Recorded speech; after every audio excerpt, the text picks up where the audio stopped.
जालन्यामध्ये OBC समाज आक्रमक झालेला आहे, रास्ता रोको करतोय।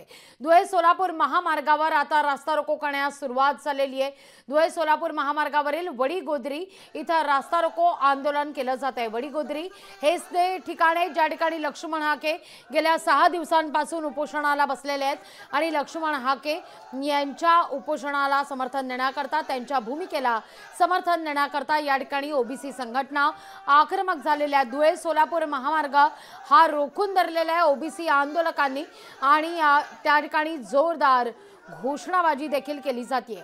लक्ष्मण हाकेंच्या समर्थनार्थ संघटना आता आक्रमक झालेल्या आहेत। आजचा 6वा दिवस आहे। लक्ष्मण हाके हे या ठिकाणी उपोषणाला बसलेले आहेत। मराठ्यांना आरक्षण द्यावं पण ओबीसीतून आरक्षण देऊ नये ही खरं तर प्रमुख मागणी आहे लक्ष्मण हाके यांची आणि ओबीसी आरक्षणाला धक्का लागू नये याकरता लक्ष्मण हाके आणि नवनाथ वाघमारे यांचं आमरण उपोषण देखील सुरू आहे। आज त्यांच्या उपोषणाचा 6वा दिवस आहे।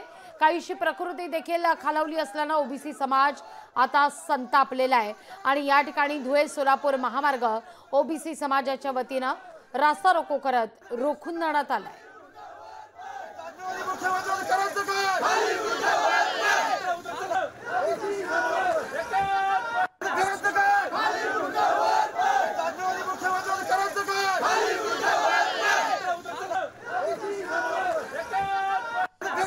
जालन्यातल्या वडीगोद्री या ठिकाणी ओबीसी संघटना या आक्रमक झालेल्या आहेत। लक्ष्मण हाकेंच्या समर्थनार्थ या ठिकाणी आता रास्ता रोको आंदोलन करण्यात येत आहे।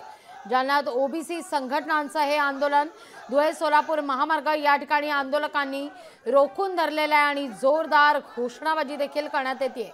या ठिकाणी धुळे सोलापूर महामार्गावर रास्ता रोको करण्यात आलेला आहे। लक्ष्मण हाकेंच्या उपोषणाचा आजचा 6वा दिवस आहे।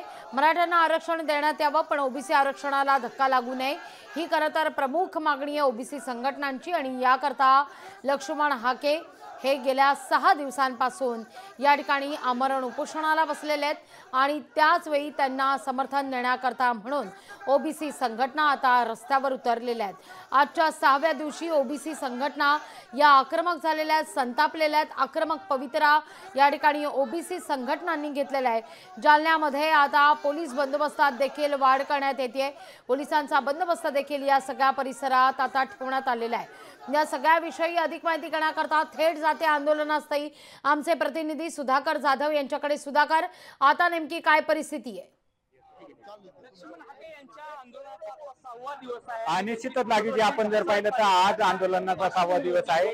लक्ष्मण हाके आणि नवनाथ वाघमारे हे दोघे वडीगोद्रीवर आमरण उपोषण करत आहेत। त्यांची प्रकृती खालावत असल्याने ओबीसी समाज आक्रमक होत ओबीसी समाजाने धुळे सोलापूर महामार्ग जो आहे तो रोखलेला आहे। या ठिकाणी ओबीसी समाज आक्रमक झालेला आहे। धुळे सोलापूर महामार्गावर जोरदार अशा घोषणाबाजी सुरू आहेत। आपण जर पाहिलं तर या ठिकाणी काही कार्यकर्ते देखील आहे, आपण त्यांच्याकडून जाणून घेऊया। दादा, या ठिकाणी रास्ता रोको करत आहेत, काय आपली भावना आहे? मागील 6 दिवसापासून या ठिकाणी उपोषण सुरू आहे। शासन पाहिजे तसं या ठिकाणी लक्ष देत नाहीये। लोकांच्या तीव्र भावना होत चाललेल्या आहेत आणि उद्या जर या ठिकाणी काही कमी जास्त झालं तर त्याला शासनच जबाबदार असणार आहे। तेव्हा माझी आपल्या माध्यमातून शासनाला विनंती आहे की जास्त वेळ न दवडता आमच्या सर्व मागण्या या ठिकाणी मान्य कराव्यात, अन्यथा यापेक्षाही उग्र आंदोलन या ठिकाणी केलं जाईल।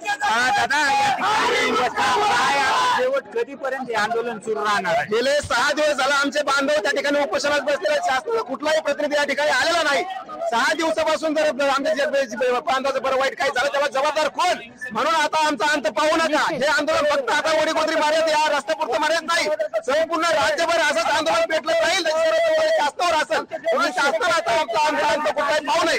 हे आंदोलन सुधाकर, मुद्दा लक्षात येतोय। आता आमचा अंत पाहू नका अशी ओबीसी संघटना आक्रमक भूमिका घेतात। तुर्तास धन्यवाद तुम्ही दिलेल्या कोणाचे या सविस्तर माहिती करता। वडीगोद्रीत या ठिकाणी धुळे सोलापूर महामार्ग आंदोलकांनी रोखून धरलेला आहे आणि जोरदार घोषणाबाजी या ठिकाणी केली जाते। लक्ष्मण हाके यांच्या समर्थनार्थ आंदोलक रस्त्यावर उतरलाय। वळूया पुढल्या महत्त्वाच्या